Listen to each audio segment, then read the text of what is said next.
గౌరవ ముఖ్యమంత్రి గారు శ్రీ కల్వకుంట్ల చంద్రశేఖరరావు గారికి, సభాధ్యక్షులు మంచిరెడ్డి కిషన్ రెడ్డి గారితో పాటు వేదిక మీద ఉన్న గౌరవ ప్రజాప్రతినిధులందరికీ, మంత్రివర్యులు ప్రశాంత్ రెడ్డి గారితో పాటు వేదిక మీద ఉన్న అందరికీ కూడా నమస్కారాలు తెలియజేసుకుంటూ, రంగారెడ్డి జిల్లా నలుమూల నుండి విచ్చేసిన మా అక్క చెల్లెలకు, మా అన్న తమ్ముళ్ళందరూ కూడా చేతులు జోడించి నమస్కరిస్తా ఉన్నాను.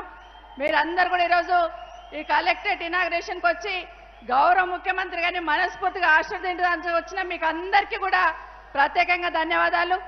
రంగారెడ్డి జిల్లాకి కలెక్టరేట్ అంటే ఎక్కడుంటుందో తెలియని పరిస్థితులలో, హైదరాబాద్ కలెక్టరేట్కి వెళ్తే ఏ డిపార్ట్మెంట్ ఎక్కడుంటుందో తెలియని పరిస్థితుల్లో ఇబ్బందులు పడుతున్న ప్రజలకి పరిపాలనా సౌలభ్యం కోసం జిల్లాలుగా విడదీస్తూ ఈరోజు కలెక్టరేట్ని ఇనాగ్రేషన్ చేయడం, 15 రోజులలో రంగారెడ్డి జిల్లా, వికారాబాద్, మేడ్చల్ సంబంధించిన 3 కలెక్టరేట్లను ఇనాగ్రేషన్ చేసిన గౌరవ ముఖ్యమంత్రి గారికి ప్రత్యేకంగా ధన్యవాదాలు తెలియజేస్తూ, మనందరికీ తెలుసు మన జిల్లాలో ఉన్న సమస్యలని గౌరవ ముఖ్యమంత్రి గారికి బాగా తెలుసు. కాబట్టి తెలంగాణ వచ్చిన తర్వాత, తెలంగాణ రాకముందు, తెలంగాణ వస్తే రంగారెడ్డి జిల్లా భూముల ధరలు పడిపోతాయన్న వాళ్ళకి ఈరోజు తెలంగాణలో ఎక్కడ పోయినా కూడా రంగారెడ్డిలో ఉన్న భూముల ధరలు తెలంగాణ అంతా పలుకుతా ఉన్నాయి. ఈరోజు నిజంగా ఈరోజు ఒక విజన్తో పనిచేస్తున్న గౌరవ ముఖ్యమంత్రి గారి నాయకత్వాన్ని బలపరుద్దాం.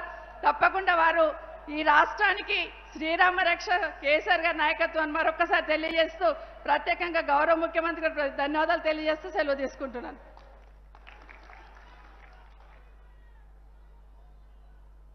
వేలాదిగా రంగారెడ్డి జిల్లా పలు ప్రాంతాల నుంచి, ఇబ్రాహీంపట్నం నియోజకవర్గం నుంచి